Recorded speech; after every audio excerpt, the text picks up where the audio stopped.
اور دیگر بھی اپنی زبانوں کو معطر کریں. بلند تر صلوات اللہ.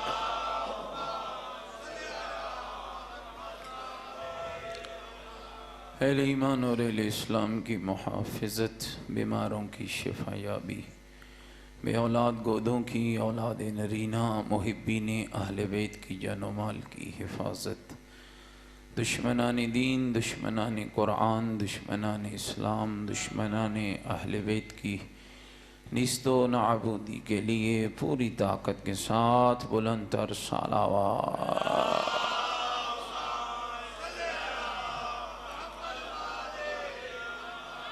فلسطین کے نہتے اور مظلوم مسلمانوں کی مدد کے لیے، ملت تشیع کی حفاظت کے لیے، عالم اسلام اور مقامات مقدسہ کی حفاظت کے لیے، یوسف زہرا امام زمن حجت خدا صلوات اللہ علیہ کے ظہور پرنور کی تعجیل، امام کی صحت و سلامتی، ہماری گنہگار نگاہیں یوسف زہرا کی زیارت کے قابل ہو جائیں اور امام کے مبارک قدموں میں جام شہادت نصیب ہو.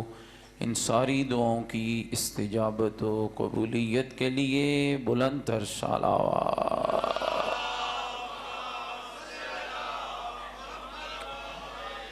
یہ آزا خانہ تا قیام امام زمان آباد و شاد رہے، مومنین کے گھر آباد رہیں، مومنین کی اولادیں نیک اور صالح ہوں اور ملت تشیع کی حفاظت ہو. ان ساری دعاؤں کی قبولیت کے لیے بھی بلند تر صلوات.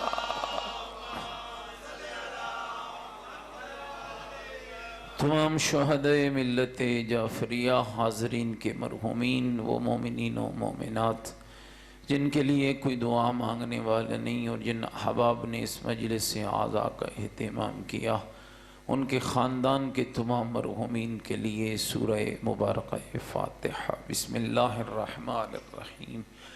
الحمدللہ رب العالمین الرحمن الرحیم مالک یوم الدین.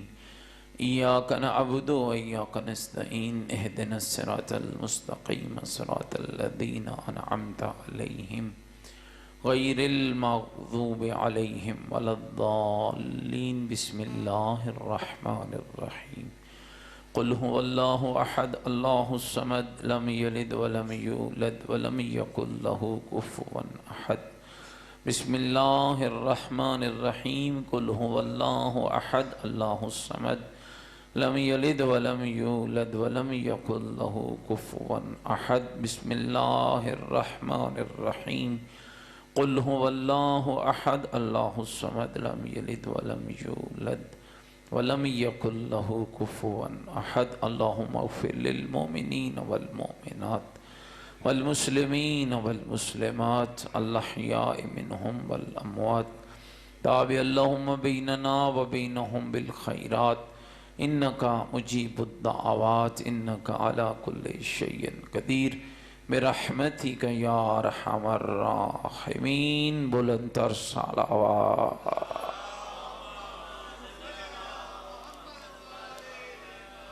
ماشاءاللہ لا حول ولا قوة الا باللہ العلی العظیم. اعوذ باللہ من الشیطان الرجیم. بسم اللہ الرحمن الرحیم. الحمدللہ رب العالمین والعاقبۃ للمتقین والنار للمنافقین.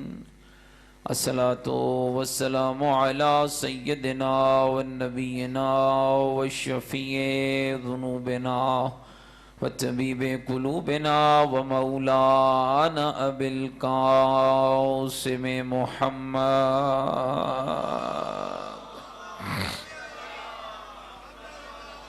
وآلہ الطیبین الطاہرین المعصومین المظلومین المنتجبین الذین اذهب اللہ عنہم الرجس وطہرہم تطہیرا.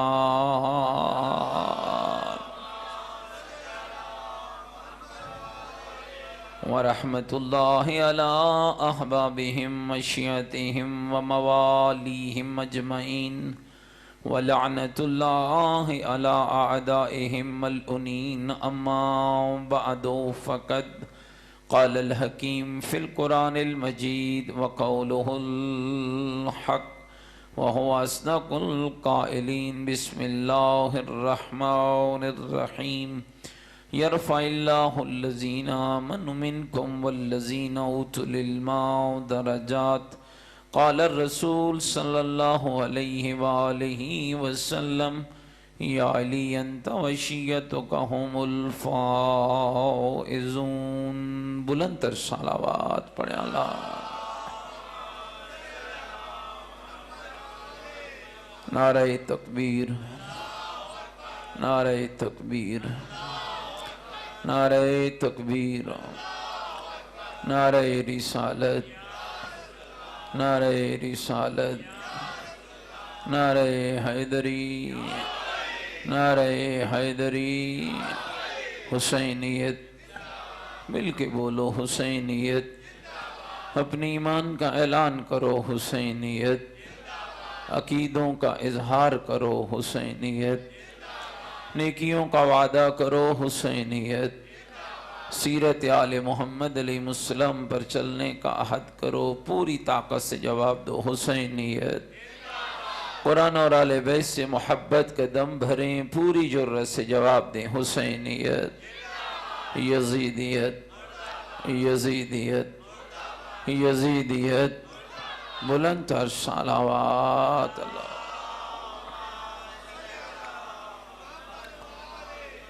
میرے ساتھ قابل احترام بزرگوں، عزیز و دوستو، حمد ہے اس اللہ کے لیے کہ جس اللہ نے دنیا کی گندگی سے بچا کر علی کی محبت عطا کی ہے. یہ میرے رب کا لطف ہے، یہ میرے رب کا کرم ہے، یہ میرے رب کا احسان ہے. اور شیعان حیدر قرار یاد رکھنا، اللہ جس پہ راضی ہوتا ہے اسے محب اہل بیت بناتا. ہر شخص محبت اہل بیت کی نعمت کو پا نہیں سکتا. اور یاد رکھنا یہ محبت اہل بیت، محبت علی، ولایت علی، عزاداری حسین، یہ اللہ کی عطائیں ہیں، یہ اللہ کی نعمات ہیں. اللہ جسے پسند کرتا ہے اسے یہ نعمتیں عطا کرتا ہے. پیسہ، اقتدار، دولت، منبر لوگوں کے پاس رہا، لیکن محبت اہل بیت اللہ نے ہمیں عطا کی ہے. اور اس کا کمال کیا ہے؟ پیسہ ختم ہو جاتا ہے، علی کی محبت کبھی ختم نہیں ہوتا.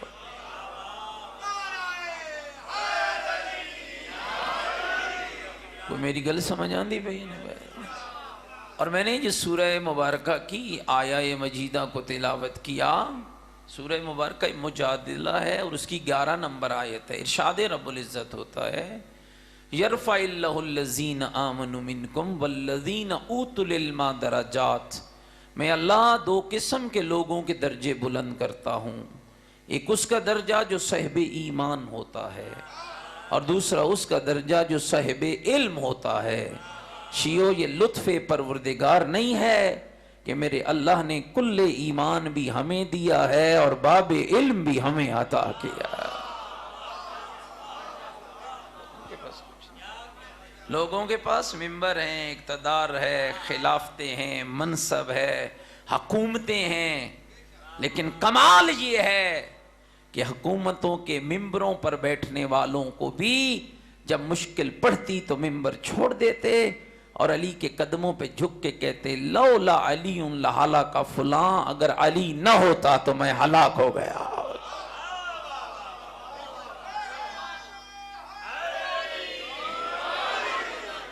اور یہ کمال مذہب اہل بیت ہے. اقتدار کہاں گیا؟ کہاں گئے پیسے؟ کہاں گئی حکومتیں؟ کہاں گئی خلافتیں؟ کہاں گئے منصب؟ مٹ گئے.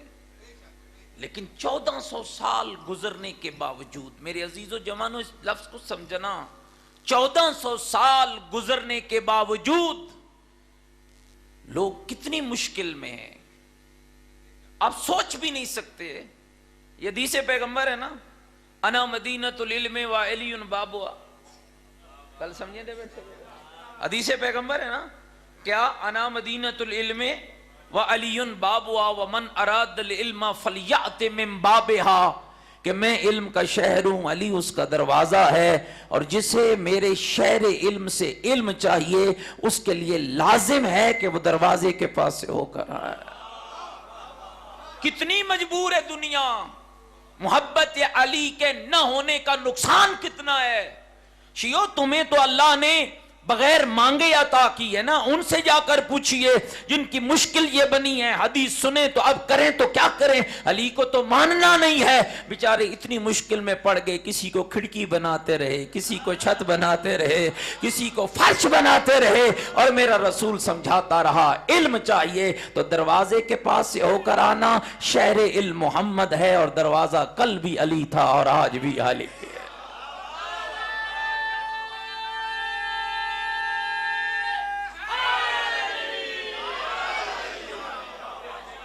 میری گل سمجھ آندی، اور آپ کا مکتب علم ہے۔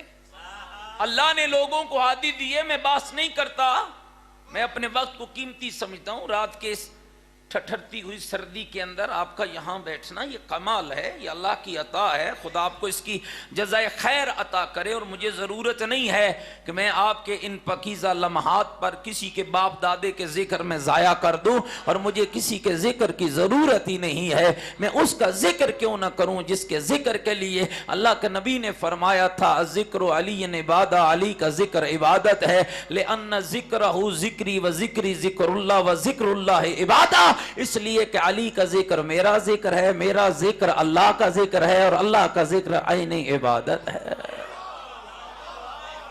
لیکن اتنا سمجھانا ضرور چاہوں گا اپنے بچوں کو، اپنے عزیزوں کو، بزرگوں کو ضرور سمجھاؤں گا۔ دیکھیے تاریخ، لوگوں کو پتہ نہیں ہے، ٹی وی ٹوکوں کے اوپر آپ دیکھ رہے ہوں گے، سوشل میڈیا اس وقت بڑا سرگرم ہے، آتے ہیں بیچارے، پوچھا جاتا ہے بھئی آپ کے امام کون سے ہیں، کبھی 5ویں نمبر پر کسی کو لاتے ہیں، کبھی اسے 8ویں پہ لے جاتے ہیں، کبھی 6 پر لے جاتے ہیں۔ ایک اینکر نے کسی مولا کو کہا تھا، کہا تمہاری حالت تو یہ ہے، شیعوں کا چھوٹا سا بچہ بھی بلا لو، اسے پتا ہوتا ہے میرا پہلا کون سا ہے، میرا دوسرا کون سا ہے، میرا تیسرا کون سا ہے، میرا چوتھا کون سا ہے، 12ویں تک وہ جانتے ہیں۔ اور یہ کمال ہے شیعان حیدر کرار، یہ اللہ کی عطا ہے تم پر۔ لوگوں کو امام بنانے پڑے ہیں تو یہ اللہ نے بنا کر عطا کیے۔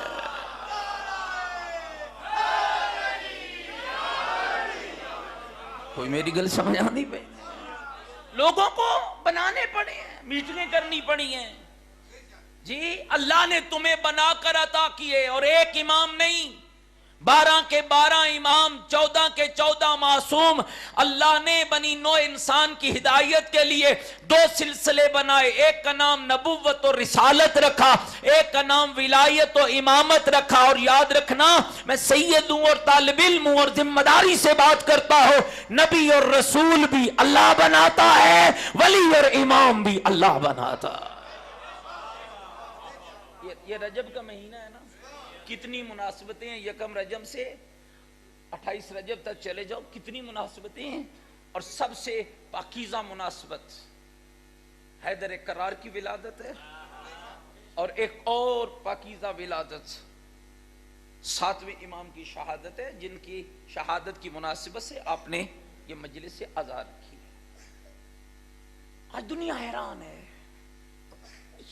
عجب ہے، یہ رجب آتا ہے، شیعوں کو پتہ نہیں کیا ہو جاتا ہے، یہ جھنڈیاں لگاتے ہیں، یہ علی کا ذکر اتنا بڑھا دیتے ہیں کہ کہتے ہیں محمد کے ہاتھوں پہ علی نے قرآن پڑھا۔ وہ شیعوں تمہیں سمجھ نہیں آتی ہے، 4 دن کا علی ہے، قرآن اترا ہی نہیں ہے، اور محمد کے ہاتھوں پہ علی کیسے قرآن پڑھ سکتا ہے؟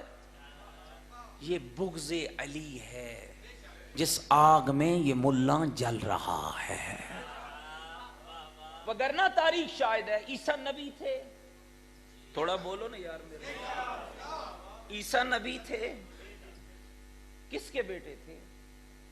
حضرت مریم، اور یہ وہ نبی ہے جس کا باپ نہیں ہے۔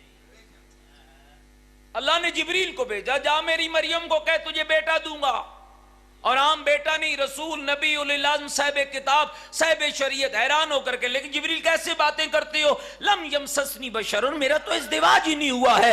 آواز آئی یہی تو میری قدرت کا کرشمہ ہے، کسی کو شوہر ہوتے ہوئے بھی نہ دوں، میری مرضی ہے بغیر شوہر کے عطا کر دوں۔ یہ تو میری قدرت کی باتیں ہیں، یہ تو میرا کام ہے، اور میں اپنے کام میں اللہ اپنے کام میں کسی کی مداخلت کو پسند نہیں کرتا۔ میں حی ہوں، میں قیوم ہوں، میں خالق ہوں، میں بارئ ہوں، میں مصور ہوں، یہ سب کچھ میرے ہاتھ کے اندر ہے۔ نبی بناتا ہوں میں، ولی بناتا ہوں میں، مصطفیٰ بناتا ہوں میں، مرتضیٰ بناتا ہوں میں، علی بناتا ہوں میں۔ اور ایک عالم نے کہا تھا میرے اللہ تیرا کیوں کرنا شکر ادا کروں، کیا یہ تیرا کمال کم ہے کہ تو نے بھری کائنات میں ایک ہی علی پیدا کیا، دوسرا علی نہیں بنایا۔ توجہ رکھیے گا میرے لفظوں پر۔ جناب عیسیٰ پیدا ہوئے، حیران ہو کر بی بی نے کہا میرے اللہ میں کیا کروں گی، ان بدبختوں کو کیا جواب دوں گی، یہ تو میری عصمت پہ کیچڑ اچھالیں گے۔ آواز توحید آئی، مریم گھبرا نہیں، جب یہ تجھ سے بات کرے چپ کر کے رہنا، اشارہ کرنا فی المہد صبیہ، اس کی طرف جو جھولے میں بچہ ہے۔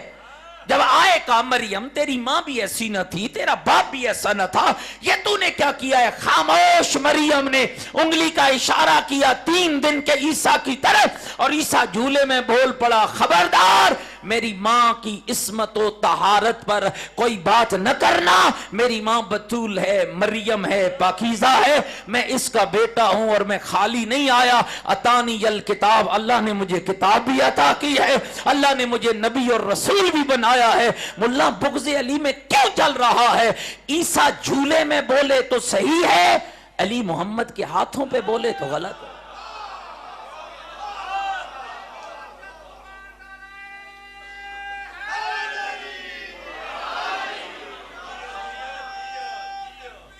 اللہ اکبر، یا رسول اللہ۔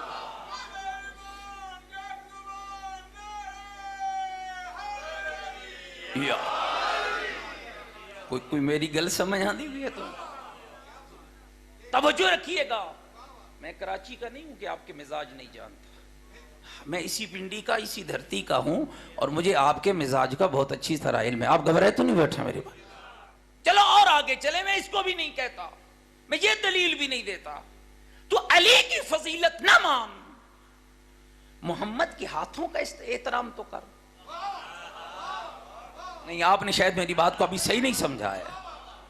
اسی پیغمبر کے ہاتھوں پہ پتھر تھے، سنگریزے تھے، عرب کے بدو آ کر کہنے لگے عبداللہ کا بیٹا اگر تیرے ہاتھوں پہ یہ سنگریزے تیری رسالت کی گواہی دے تو ہم تیرا کلمہ پڑھنے کے لیے تیار ہیں۔ پیغمبر نے ان سنگریزوں کی طرف اشارہ کیا جن کی نہ زبان ہوتی ہے، نہ آنکھ ہوتی ہے، نہ ہاتھ ہوتا ہے، نہ بدن ہوتا ہے۔ پیغمبر کا اشارہ کرنا تھا، سنگریزے محمد کے ہاتھوں پہ پڑھنے لگے لا الہ الا اللہ محمد الرسول اللہ۔ حیا کر، اگر پتھر بولے تو صحیح ہے، علی بولے تو غلط ہے۔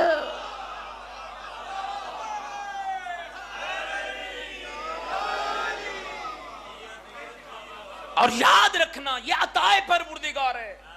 لوگوں کو شیعان حیدر قرار، وہ ہادی، وہ راہبر، وہ رہنما نہیں ملے جو اللہ نے تمہیں عطا کیے ہیں۔ اور ایک جملہ شاید آپ کے ذہنوں پہ گراں گزرے لیکن کہنا ضروری سمجھتا ہو، کبھی تکبر نہ کرنا، میں بڑا علی والا، میں بڑا عزادار، میں بڑا ماتمی، میں بڑا بانی، میں بڑا ذاکر۔ یہ چھوٹا ذاکر، ذاکر بس ذاکر ہوتا ہے، علی والا بس علی والا ہوتا ہے، عزادار بس عزادار ہوتا ہے، وہ بڑا اور چھوٹا نہیں ہوتا۔ اور اگر ہوتا بھی ہے تو یہ معیار تو نے قائم نہیں کرنا ہے، یہ ان نے معیار قائم کرنا ہے جن کا تو شیعہ ہے۔ اور یاد رکھنا یہ تکبر بھی نہ کرنا کہ میں بہت بڑا ہوں اور علی کا بڑا محب ہوں، اس لیے کہ دوستو تکبر وہاں ہوتا ہے جہاں ذاتی کمال ہو۔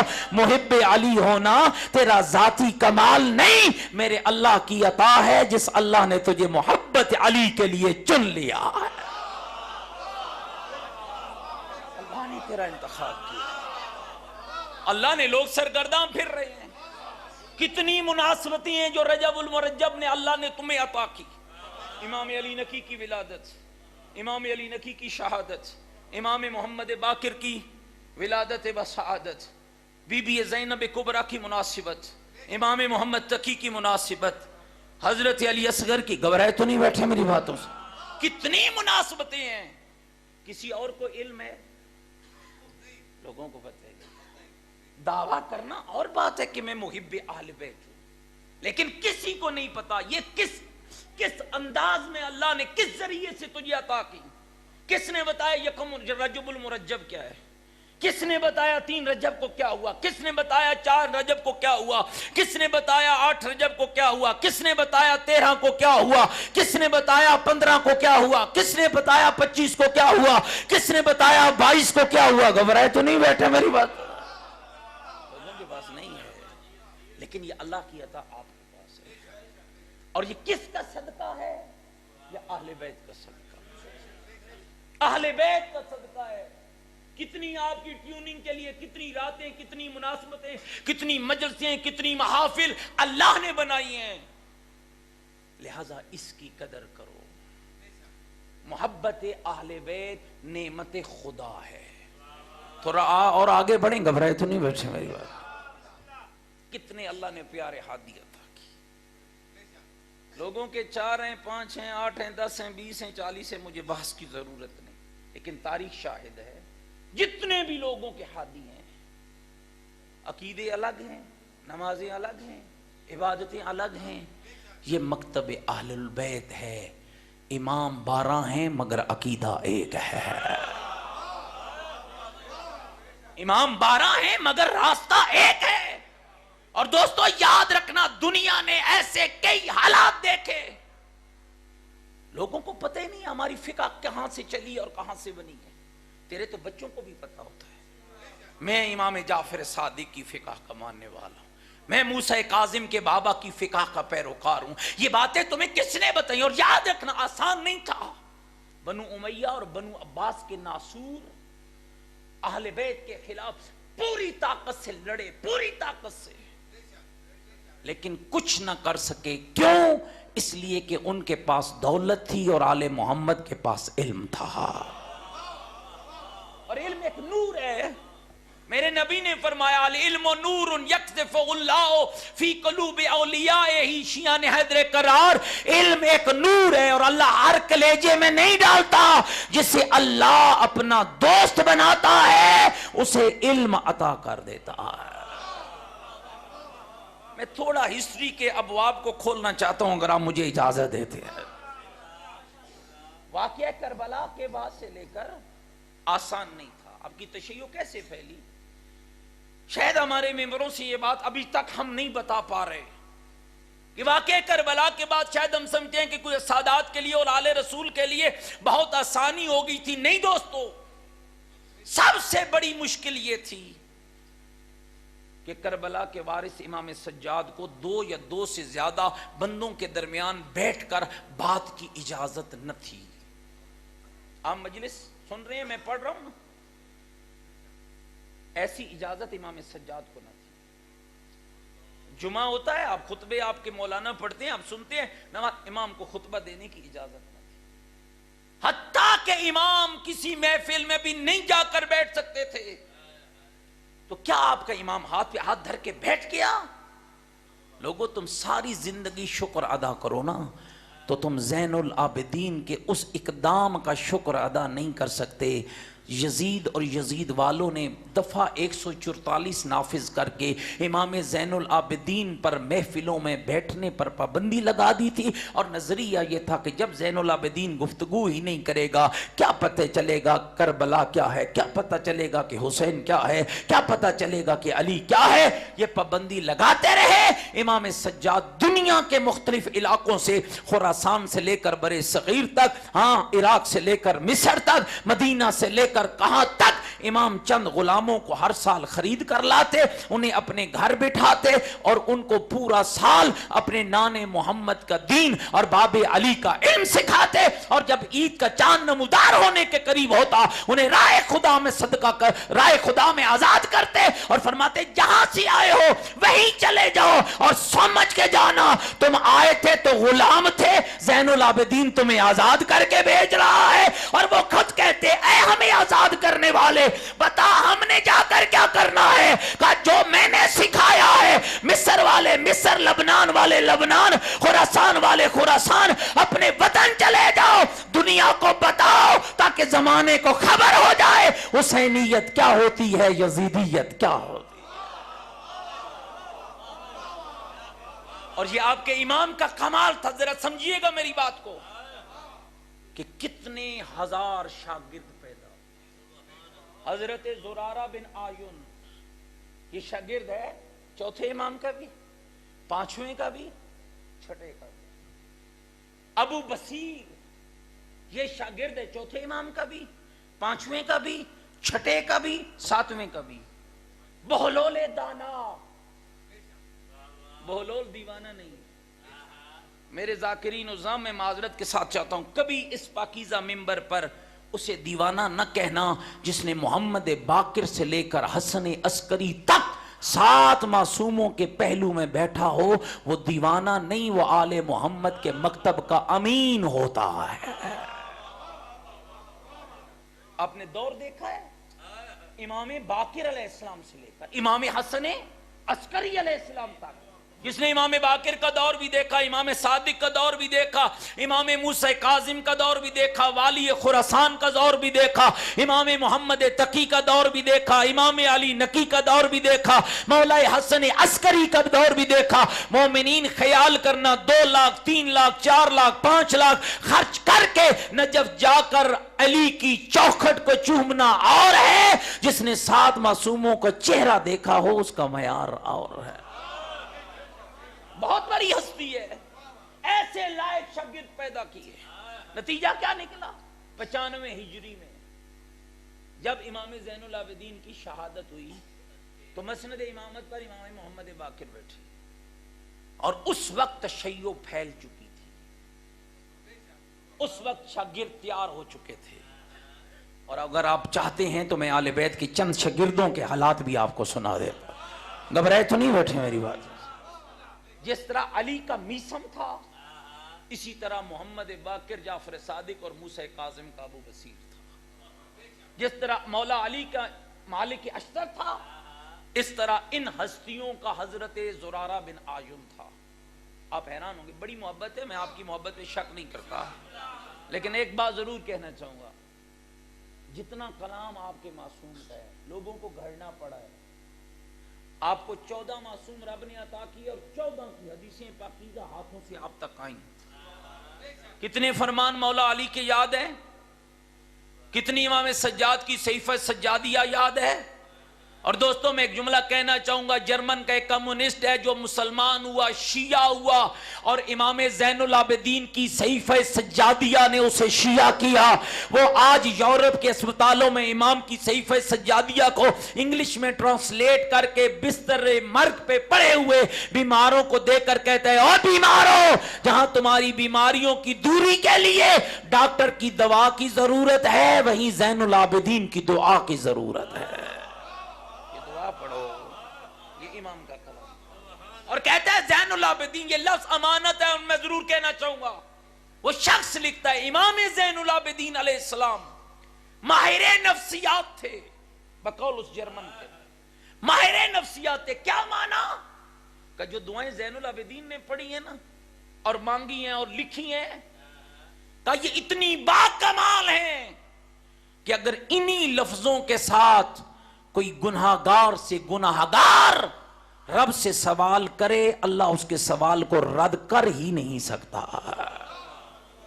ان دعاؤں میں وہ طاقت ہے، آپ کے معصوم کے کلام میں وہ طاقت ہے۔ 46,000 حدیثوں کے حافظ تھے محمد ابن مسلم ثقفی، اور یہ وہ شخص تھا جس سے امام ابو حنیفہ بھی پوچھا کرتا تھا۔ امام ابو حنیفہ جان دے بے نا، اور ساری کتاب تو نہیں کھولنی چاہیے نا۔ امام اعظم امام ابو حنیفہ جس سے سوال کرتے تھے اور وہ اس کے سوال کا جواب دیتا تھا، زین العابدین محمد باقر اور جعفر صادق کے اس شیعہ کا نام محمد ابن مسلم ثقفی تھا۔ کتنی ہزار حدیثوں کے حافظ تھے؟ میرا خیال ہے تھک گئے ہو، شاید میں خیبر شروع کر دیں بھائی۔ 46,000 46,000 حدیثوں کو یاد کر رکھا تھا زبانی. زرارہ بن عاجن 30,000 حدیثوں کا حافظ. اور امام محمد باقر فرماتے تھے زرارہ مسجد نبوی جایا کرو, میرے نانے کا منبر خالی ہے, اس پہ بیٹھ کر لوگوں کو ہماری فقہ بتایا کرو. میں محمد باقر یہ چاہتا ہوں کہ مدینے کے لوگوں میں تمہارے جیسے شیعہ پیدا ہو جائے, تمہارے جیسے شیعہ. قمیت اسدی, میرے ذاکر عزیز بچے بیٹھے ہیں, میں ان کی تربیت کے لیے بھی ایک جملہ کہتا ہوں. قمیت اسدی یہ ذاکر ہے, یہ مداح ہے, شاعر آل بیت ہے, اور ساتھ مفسر قرآن بھی ہے, ساتھ محدث بھی ہے, راوی بھی ہے. اور یہ وہ مداح آل بیت ہے دوستو جس کو امام محمد باقر بلاتے تھے. سامنے نانا ممبر لگا ہوتا تھا, فرماتے تھے اس ممبر پہ بیٹھ جاؤ, قنات لگتی تھی, خانوادہ عصمت و طہارت ایک طرف ہوتا تھا, امام اپنے اصحاب کے ساتھ دوسری طرف بیٹھتے تھے, اور فرماتے تھے قمیت اس ممبر پر بیٹھ کر مجھے میرے جد کی مدح سناؤ. اتنا تو قابل تھا نا, اتنا تو لائق تھا نا, کہ جس کو محمد باقر کہہ رہے ہیں. اور میرا خیال اگلا جملہ کنجوسی نہ کروں, پورا کر دوں گا, برائے تو نہیں بیٹھے میری باتوں سے. جب آل بیت کا قصیدہ پڑھ لیتا, آل بیت کی مدح میں اشعار و قطعات بیان کر لیتا, تو امام ایک تھیلی اٹھا کر, میری طرف توجہ رکھنا, درموں کی ایک تھیلی اٹھا کر امام نے سامنے رکھی. 1,00,000 درہم تھے, 1,00,000 درہم. شاید حساب لگاتے لگاتے تمہیں ہفتہ لگ جائے کہ 1,00,000 درہموں کی کتنی قیمت ہوتی ہے. 1,00,000 درہم امام نے سامنے رکھے. تو میں عرض کرنے لگا مولا یہ کیا ہے؟ کہ یہ 1,00,000 درہم ہے جو میرے خانوادے نے تیرے لیے بھیجے ہیں. مولا میں نے قصیدہ درہموں کے لیے تو نہیں پڑھا ہے. مسکرا کر میرے امام نے کہا ہم نے درہم قصیدے کے بدلے میں دیے کب ہیں؟ تو مولا پھر کیوں دے رہے ہو؟ کہا درہم ہے تیری زندگی کے گزارے کے لیے, قصیدے کا انعام ہم نے تجھے جنت عطا کیا.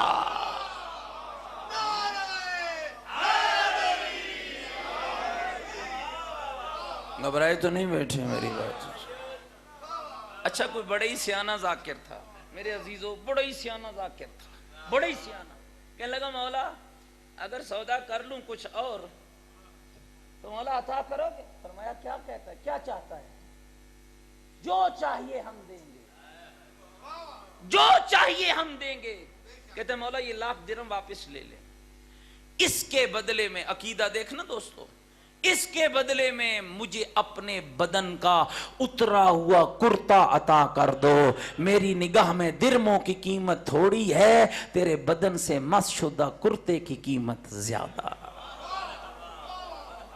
وہ لائق لوگ پیدا کیے, وہ ہستیاں پیدا کی, یہ سلسلہ چلا کہ امام جعفر صادق علیہ السلام. مل کے صلوات پڑھیں ذرا مولا کی ذات پر. جتنی اللہ نے آپ کو عطا کی ہے زبان اور آواز, بلند تر صلوات صلی علی محمد. پھر وہ روشن دور زمانے نے دیکھا کہ جب جعفر صادق کے مکتب میں کوئی جابر بن حیان بنا, کوئی ابو علی سینا بنا, ہر علم کے اوپر توجہ رکھیے گا, ہر موضوع کے اوپر امام نے ایک ایک سکالر پیدا کیا. آیت میں, الجبرے میں, تفسیر میں, حدیث میں, ریاضی میں, کیمیا میں, بایو میں. کمی گھبرائے تو نہیں بیٹھے میری. امام کے علم کا جب شورا پھیلا تو روایتیں کہتی ہیں یونان ہر علاقہ ایک ایک علم کا ماہر تھا. یونان فلسفے کا ماہر تھا, عراق فقہ کا ماہر تھا, مدینہ حدیث کا ماہر تھا, کوئی علم کلام کا ماہر تھا. جیسے جیسے امام کا بنو عباس و بنو امیہ لڑ رہے تھے تخت کے لیے, علی کا بیٹا علم پھیلا رہا تھا اپنے جد کا. نتیجہ کیا نکلا؟ ہر موضوع پر امام نے ایک ایک پی ایچ ڈی سکالر پیدا کیا. اور جب لوگ امام کے علم کو سن کر مدینے آتے اور کہتے ہم نے جعفر صادق سے مناظرہ کرنا ہے, تو میرے امام اشارہ کرتے علم کلام کے لیے حشام تو کھڑا ہو جا, علم فقہ کے لیے زرارہ تو کھڑا ہو جا, علم کیمیا کے لیے جابر تو کھڑا ہو جا. ایک ایک شاگرد کو اشارہ کرتے اور لوگ کہتے نہیں ہم سامنے آپ سے مناظرہ کرنا ہے، مسکرا کر میرے امام کہتے پہلے میرے شاگردوں سے کر لو، ادھر سے جیت گئے تو پھر میرے پاس چلے آ۔ اور آپ حیران ہوں گے اس انداز میں مکتب اہل بیت چلا، اور دنیا میں ایسے کئی واقعات، ہزاروں واقعات رونما ہوئے۔ اگر آپ مجھے اجازت دیں تو میں ایک اور واقعہ سناتا ہوں اور اسی پہ میں طالب دعا ہو جاؤں گا۔ تھک تو نہیں گئے میری بات؟ دیکھو میں بہت لمبا سفر کر کے آیا ہوں اور بہت ہی لمبا سفر کر کے واپس مجھے جانا ہے، تو آپ کی محبت، مسکراہٹ اور چاہت میرے سفر کی تھکان کو دور کر دے گی۔ جو محبت کے ساتھ اس ذکر کو سننا چاہتے ہیں مل کر خاندان زہرا پہ بلند تر صلوات پڑھ لیجیے۔ اللہ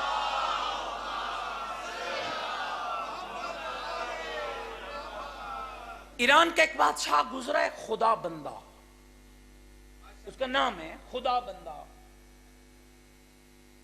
اب میں کچھ اشارے کروں گا، کچھ باتیں ممبر پہ کھول نہیں سکتے، اخلاقیات اجازت نہیں۔ وہ رات کو بیوی سے جھگڑا ہوا اور غصے میں بیوی کو طلاق دے دی، طلاق کے وہی 3 لفظ کہہ دیے۔ تو صبح اٹھا تو کہا میں نے تو بڑی غلطی کی ہے بھئی، اپنی بیوی کو طلاق دے بیٹھا ہوں۔ تو اپنے وزیر کو بلایا، میں آپ کو فقہ اہل بیت کی اہمیت بتا رہا ہوں، کتنا کام ہوا ہے آپ کی فقہ کا اور کیا کمال ہے۔ بلایا، اس کا وزیر دوڑ کے گیا، 4 فقہوں کے 4 عالم، فقہ حنفی، فقہ مالکی، فقہ شافعی، فقہ حنبلی لے آیا۔ کہا بتاؤ بھائی میرے مسئلے کا حل کیا ہے، بڑا پریشان ہوں۔ کہنے لگے بادشاہ اس کا تو ایک ہی حل ہے کہ آپ نے طلاق دے دی ہے، طلاق ہو چکی ہے، اب آپ اپنی زوجہ کی کسی امین شخص سے شادی کریں اور پھر وہ طلاق دے اور پھر آپ شادی کریں۔ ایک لفظ کہا بادشاہ نے، کہنے لگا تم کس اسلام کی بات کر رہے ہو؟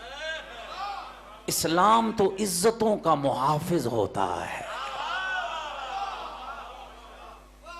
یہ کس اسلام کی بات؟ اب اچھا مسئلہ یہی ہے، کہیں کوئی کونے میں علی والا بیٹھا کہنے لگا بادشاہ تیرا وزیر خیانت کار ہے۔ کہا کیسے خیانت کار ہے؟ کہا 4 فقہوں کے عالم بلائے، اس فقہ کا عالم نہیں بلایا جس کو فقہ جعفر صادق کہا جاتا ہے۔ اب اندھے کو کیا چاہیے؟ تھوڑا بولو تو صحیح یار، اندھے کو کیا چاہیے؟ دیکھو نہ میں نے آپ سے ہاتھ اٹھوا کے نعرے مروائے ہیں، نہ آپ کو کھڑا کرا کے نعرے، اتنا تو میرا حق بنتا ہے نا کہ ماشاءاللہ تو کہو نا۔ اندھے کو کیا چاہیے؟ آنکھیں، بھوکے کو کیا چاہیے؟ کھانا، اور پیاسی کو کیا چاہیے؟ اب بادشاہ کی مشکل کیا ہے؟ اسے تو اپنے مسئلے کا حل چاہیے۔ تو کہا وزیر کیوں نہیں بلایا تم نے امام صادق کی فقہ کے عالم کو؟ کہا بادشاہ ہمارے ملک میں ہے ہی نہیں، جس ریاست کے آپ بادشاہ ہیں یہاں تو شیعہ رہتا ہی نہیں ہے۔ کہا کہاں ملے گا؟ نجف کی سرزمین تھی جو علوم آل بیت سے چمک رہی تھی۔ کہا نجف اشرف میں یہ شیخ نصیر الدین طوسی علیہ الرحمہ کا دور تھا، جن کے شاگردوں میں علامہ ہلی علیہ الرحمہ، یہ بھی علی کا شیعہ ہے، جو 12 سال کی عمر میں درجہ اجتہاد پہ فائز ہو گیا، جس کے سینے سے نور علم علی نکلتا رہا اور دنیا کو پتہ چلتا رہا بھاگنے والے اور ہیں، علم کی خیرات بانٹنے والے اور۔ بادشاہ وزیر کو کہتا ہے جاؤ اور پوری ساج دھاج کے ساتھ ان کو لے کر آؤ۔ بادشاہ نجف پہنچ گیا، گھبرائے اتنے میں بیٹھے، نجف پہنچ گیا۔ علامہ شیخ نصیر الدین طوسی علیہ الرحمہ، علوم آل بیت کا کمال درخشاں ستارہ، شاگرد بیٹھے پڑھ رہے ہیں، یہ آ گیا۔ کہا ہمارے بادشاہ کے یہاں ایک مسئلہ پیدا ہو گیا ہے اور ہمیں ایک شیعہ عالم چاہیے جو ہمارے ساتھ دربار میں چل کر اس مسئلے کو حل کرے۔ شیخ نصیر الدین طوسی نے 13 سال کے علامہ ہلی کو دیکھا، میرا خیال ہے تھک گئے ہو یار۔ 13 سال کے علامہ ہلی کو دیکھا، کہا بیٹا ہلی اٹھو اٹھو اور جاؤ۔ علامہ ہلی اٹھے، اپنے جوتے شوتے باندھے اور بغیر کتابوں کے چل دیے۔ کسی ساتھی نے کہا ہلی اتنا بڑا مناظرہ ہے، تو بغیر کتابوں کے جا رہا ہے. کہا کتابوں سے مناظرہ کرنا ہوتا تو علی کے در سے خیرات علم مانگی کیوں ہے؟ پہنچ گئے ایران. توجہ میں بہت مختصر کر رہا ہوں. پہنچ گئے. اب علامہ علی جب دربار کے باہر اترے نا تو علامہ نے اپنے جوتے اٹھائے اور بغل میں دبائے اور دربار میں چل پڑے.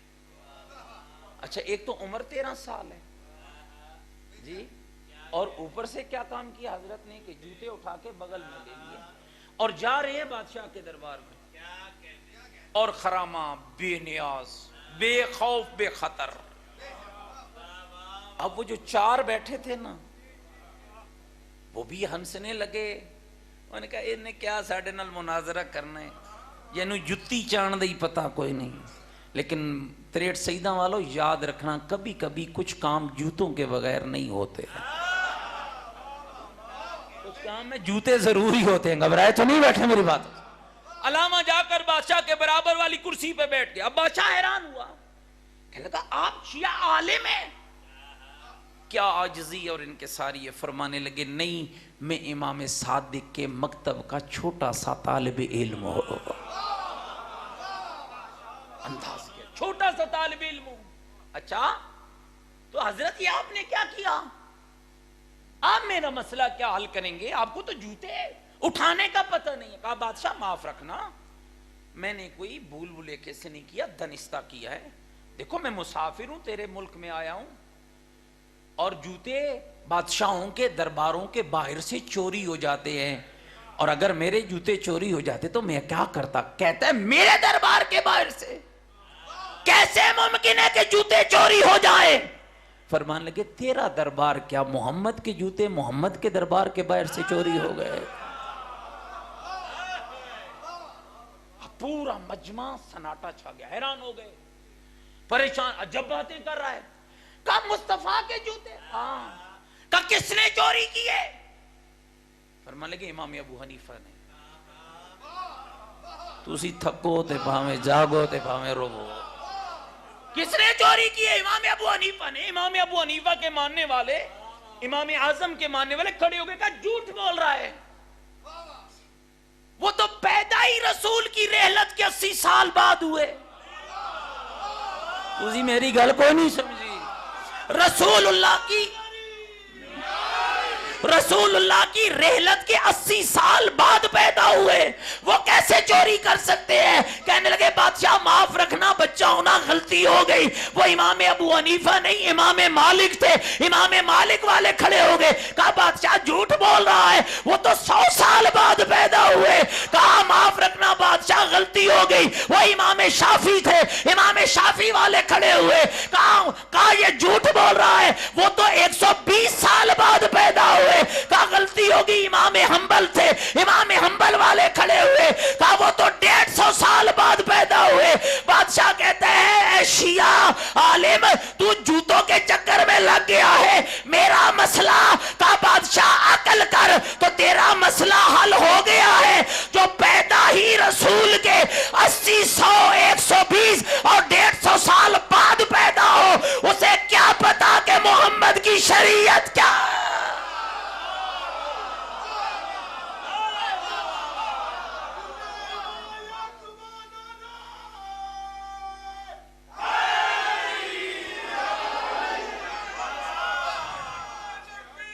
اللہ یا رسول اللہ.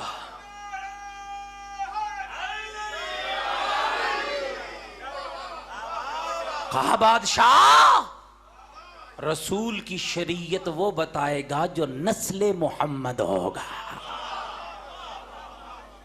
اور میرا امام صادق جو ہے جو رسول کا بیٹا ہے.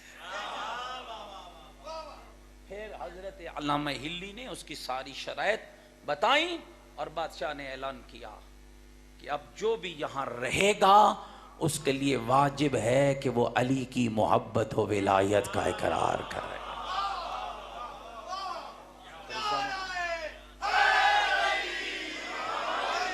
پھر زمانہ چلا تو اللہ نے اس روح زمین پر اس شخصیت کو بھیجا جس کے نام کو قرآن کی آیتوں کے ساتھ مزین کیا، والکاظمین الغیظ والعافین عن الناس واللہ یحب المحسنین، غصے کو پینے والے، لوگوں کو معاف کرنے والے، اللہ ایسے نیکوکاروں کو بہت پسند کرتا ہے۔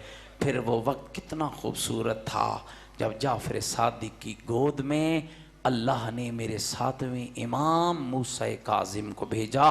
بلند تر صلوات پڑھے مولا کے رب۔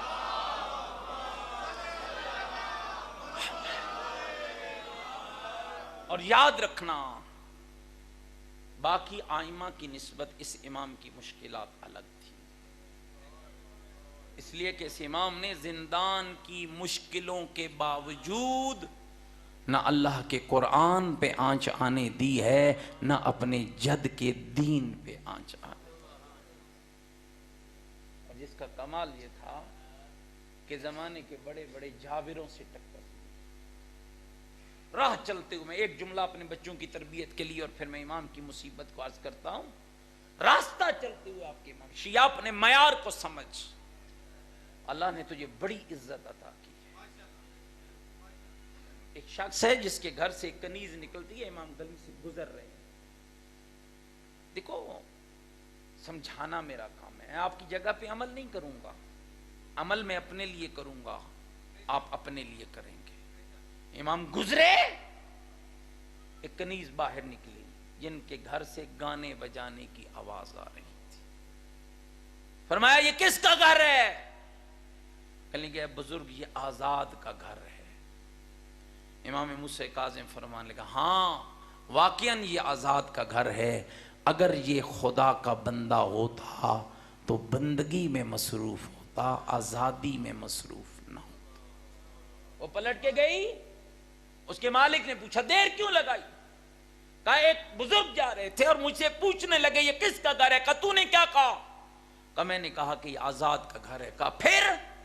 کہا افسوس کے لہجے میں کہنے لگے اگر یہ بندہ ہوتا تو یوں نہ کرتا۔ ننگے پاؤں دوڑا، ننگے پاؤں وہ شخص دوڑا، کچھ دور جا کر امام کے قدموں پہ گرا اور کہنے لگا رسول کا بیٹا مجھے آج تک کسی نے سمجھایا ہی نہ تھا کہ بندگی کیا ہوتی ہے اور آزادی کیا ہوتی ہے۔ ننگے پاؤں، اے لفظ پہ ذرا غور رہے، ننگے پاؤں دوڑا، اور جب تک زندہ رہا پھر جوتا نہیں پہنا، اس کا نام پڑ گیا بشر حافی، ننگے پاؤں والا۔ اور آپ کمال دیکھیں گے جو معصوم کی سیرت پہ اپنے آپ کو چلاتا ہے اللہ اسے عزت کیا دیتا ہے؟ جب وہ گلی سے گزرتا تھا، جس گلی سے بشر حافی گزرتا حیوان اس گلی سے نہ گزرتے، کہ اس گلی سے موسیٰ کاظم کے شیعہ بشر حافی نے گزرنا ہے، ہم نہیں گزرے گے کہیں ہماری گوبر سے اس کے پاؤں آلودہ نہ ہو جائے۔ زندگی آپ کے آئمہ کی، اور یہ کمال ہے۔ کیا سمجھتے ہیں دوستان عزیز، کیا تھوڑی دشمنی کی ہے بنو عباس اور بنو امیہ نے؟ شاید نہیں، ہم بتا پا رہے آپ لوگوں کو، پتہ نہیں ہمیں کیا ڈر اور خوف ہے کہ ہم ممبروں سے یہ باتیں نہیں کرتے۔ بنو امیہ سے زیادہ خناس تھے بنو عباس۔ یہ آسان نہ تھا کہ جس کی زندگی کی کئی بہاریں زندان میں گزر جائیں، مولا پہ انتہائی اسیری گزر گئی، زندان میں جوانی و پیری گزر گئے۔ آسان تھا، لیکن زندان کے اندر رہ کر بھی دوستان عزیز آپ کے امام موسیٰ کاظم علیہ السلام نے وہ کمال کا درس دیا، وہ دین محمد و آل محمد کو لوگوں تک پہنچایا۔ ہارون نے 2 جلاد قسم کے صفاق و درندے صفت لوگ امام کے زندان میں بھیجے، جاؤ جتنی اذیت دے سکتے ہو دو۔ 24 گھنٹوں کے بعد اگر کاظمی سادات بیٹھے ہو تو یہ آپ کے جد کا کمال ہے، 24 گھنٹوں کے بعد جب وہ واپس آئے تو ان میں ایک نمازی بن چکا تھا اور ایک روزے دار بن چکا تھا۔ ہارون نے بلا کر کہا بدبختو، میں نے تمہیں درہم دیے، یہ تم نے کیا کیا؟ ظلم کیوں نہیں کیا؟ کہنے لگے بادشاہ معاف رکھنا، ہم اس پہ کیا ظلم کرتے؟ سفید چادر کے نیچے ہڈیوں کا ڈھانچہ تھا،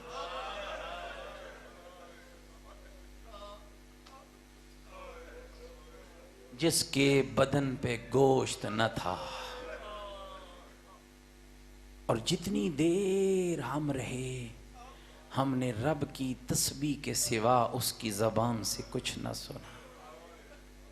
ایک زندان تھا فضل بن ربی کا، جس زندان میں امام موسیٰ کاظم کو رکھا گیا، کھلا وسیع زندان تھا۔ ایک رات نہ ٹھہرے امام، صبح دروغہ زندان کو بلا کے کہا نا مجھے یہاں سے نکالو، سندھی بن شائق ملعون کے زندان میں ڈالا گیا۔ سادات معاف رکھنا سیدوں، بہت مشکل ہوتا ہے کبھی کبھی ان لفظوں کو ادا کرنا۔ وہ جو سندھی بن شائق ملعون کا زندان تھا نا، اس زندان میں موسیٰ کاظم کے وجود کی طرف لوہے کی نوکیلی سلاخوں کو موڑا گیا تھا۔ اٹھتے بیٹھتے امام کا بدن زخمی ہوتا، اٹھتے بیٹھتے۔ کسی شخص نے کہا فرزند رسول اچھا نہیں تھا وہ فضل بن ربی کا زندان؟ فرماتے تمہیں کیا پتا؟ اس زندان کے پڑوس میں ایک مغنیاں گانے بجانے والی کا گھر تھا۔ میں اللہ کی عبادت شروع کرتا، وہ گانا بجانا شروع کرتی، میرا جسم تو محفوظ تھا اور میری روح زخمی ہو جاتی۔ مولا کتنا مشکل ہے یہ زندان، دیکھو تو صحیح نا مولا، اس کی نوکیلی سلاخیں تیری طرف مڑی ہوئی ہے، مولا تیرا جسم زخمی ہو رہا ہے۔ روکن میرا امام کہتا کوئی پرواہ نہیں ہے، روح تو میری سکون کے اندر ہے، روح تو میری سکون کے اندر ہے۔ مومنین کرام وہ کتنا مشکل وقت ہوگا۔ میں ایک جملہ کہا کرتا ہوں، لوٹا ہے امت نے آل رسول کو عجب انداز میں۔ زہرا کے گھرانے کو دو انداز میں لوگوں نے لوٹا ہے، یا آگ کے ذریعے لوٹا ہے یا زہر کے ذریعے لوٹا ہے۔ اور مومنین کرام ذرا تاریخ جا کر پڑھنا، تیرے 11 امام شہید ہوئے، 11 میں سے 9 کو زہر دیا گیا۔ علامہ مجلسی علیہ الرحمہ نے لکھا ہے، ہاں جو زہر امام مجتبی سے امت نے شروع کیا نہ دینا، اگر اس زہر کے چند قطرے کسی تالاب میں ڈالے جاتے کوئی جانور تالاب کا زندہ نہ رہتا، اور جو پانی پیتا تڑپ کے مر جاتا۔ نہیں پتا اس کے کتنے قطرے مجتبی کے کلیجے میں اترے، کتنے قطرے زین العابدین کے سینے میں آئے، کتنے محمد باقر، کتنے جعفر صادق، کتنے مولا موسیٰ کاظم کے جگر میں آئے۔ لیکن میں ایک جملہ کہنا چاہتا ہوں، عزادارو امام حسن کی شہادت بھی بڑی ہی مشکل ہے۔ یہ مشکل نہیں ہے، بہنوں نے سفید کفن پہنا کے بھیجا ہو، اور نانے کے روزے سے جب پلٹ کے جنازہ آیا ہو، تیر لگے ہوئے ہو، کفن کا رنگ رنگین ہو، لیکن میں ایک جملہ کہوں گا، مولا امام حسن تیری شہادت بڑی ہی مشکل ہے۔ مولا تجھے زار ملا، زار شدید ملا، لیکن مولا تو گھر تو چلا آیا، تیرا بستر تو بن گیا، مولا تیرے جگر کے ٹکڑے باہر آتے، کہیں تیری زینب، کہیں ام کلثوم، کہیں تیرا غازی، کہیں تیرا محمد انبیاء۔ مولا ذرا بغداد کے زندان میں دے، جس کی 37 اولاد وطن پہ ہے، بابا زندان میں زہر مل گیا، اور گرمی کی شدت الگ ہے اور زہر کی حدت الگ ہے۔ عزادارو سن پاؤ گے حالت کیا تھی امام کی، کبھی اس دیوار، کبھی اس دیوار، کبھی اس دیوار، کبھی اس دیوار، اور نہ کوئی پانی پلانے والا، اور نہ کوئی کھانا کھلانے والا، اور جس غریب کے جگر کے ٹکڑے باہر آئے ہو، اور نہ جس کا رضا پاس ہو، اور نہ جس کی بیٹیاں پاس ہو، اور نہ جس کی بہنیں پاس ہو۔ اجرکم اللہ۔ عزادارو یہ دن کسی رلانے والے کے محتاج نہیں ہے، یہ جملہ سن لا، اے امام حسن مجتبی تیرا جنازہ رنگ رنگین ہو کے کفن کے ساتھ لوٹا، لیکن مولا تو خوش نصیب ہے، تیرا جنازہ تیرے بھائیوں نے اٹھایا ہے، تیرا جنازہ تیرے شیعوں نے اٹھایا ہے۔ مولا کتنا غریب ہے تیرا موسیٰ کاظم، اور جس کا جنازہ اٹھانے والے نہ بیٹے ہیں نہ بھائی ہے، نہ شیعہ ہے نہ دوست ہے، اور 4 مزدور ہے، اور جنہوں نے جنازہ اٹھایا، اور ایک خبیثہ آگے آگے چلا اور کہہ رہا تھا لوگوں رافضیوں کا امام مارا گیا۔ میرے عزیز بھائیو، جب میں کہوں گا تو امام کا جنازہ لانا، ابھی مجھے تھوڑا مصائب اور پڑھنا ہے۔ اور جس امام کا جنازہ مزدوروں نے اٹھایا اور پلے بغداد پہ جنازہ رکھ دیا گیا، لیکن غربت اس وقت ختم ہوتی نظر آئی جب امام کے شیعوں کو خبر ہوئی۔ جوک در جوک موسیٰ کاظم کے شیعہ اور پلے بغداد پہ پہنچنے لگے، اور علی رضا بھی آ گیا، عزاداروں زیور اترنے لگے، زنجیر ہٹنے لگے، اور غسل کی تیاری ہونے لگی، اور کفن پہنایا جانے لگا، اور قاتل امام چھپنے لگے۔ اور میں ایک جملہ کہوں گا عزاداروں، اے امام موسیٰ کاظم، آج آپ نے امام کا جنازے کی شبیہ بنائی ہے نا عزاداروں، یہ تمہاری عقیدت ہے، اللہ اسے سلامت رکھے، اللہ تمہیں کوئی غم نہ دے امام کے غم کے علاوہ، یہ تمہاری محبت ہے۔ میں کہتا ہوں شاید پلے بغداد پہ جب امام کا علی رضا آیا ہوگا نا، اسی عقیدت کے ساتھ بابا کا جنازہ اٹھا ہوگا۔ تریٹ سیدہ والو آؤ ایک منزل آگے بڑھاؤ، پلے بغداد پہ بیٹا پہنچ جائے، شیعہ پہنچ جائے، زنجیر اتر جائے، غسل مل جائے، کفن مل جائے، مولا یہ منظر اور ہے۔ زمین کربلا کی ہو، ایک قیدی کھڑا ہو جس کے گلے میں توق ہو، جس کے پیروں میں بیڑیا ہو، اور کہہ رہا ہو بنی اسد کے لوگوں اور جلدی کرو، اور میں نے لاشوں کو دفن کرنا ہے۔ مولا موسیٰ کاظم، میرے ماں باپ تجھ پہ فدا ہو جائے، تیرا ایک جنازہ ہے اور تیرے ڈھیر سارے شیعہ آگئے، وہاں 72 جنازہ ہے، اکیلا تیرا دادا سجاد کھڑا ہے۔ بنی اسد کے لوگ عزاداروں آئے نا، کہا مولا اتنی جلدی کیا ہے؟ کہا تمہیں نہیں پتا میری مائیں کوفے میں چادر مانگ رہی ہے، میری بہنیں بازار میں چادر مانگ رہی ہے، مولا تیرا جنازہ لے آؤ، مولا تیرا جنازہ تیرے بیٹے نے اٹھایا، یہ تیرے مولا تیرے جنازے کی شبیہ آئی، یہ اعتراف کر رہے ہیں، لیکن آئے تیرے حسین کا جنازہ جس کو کپڑے میں اٹھا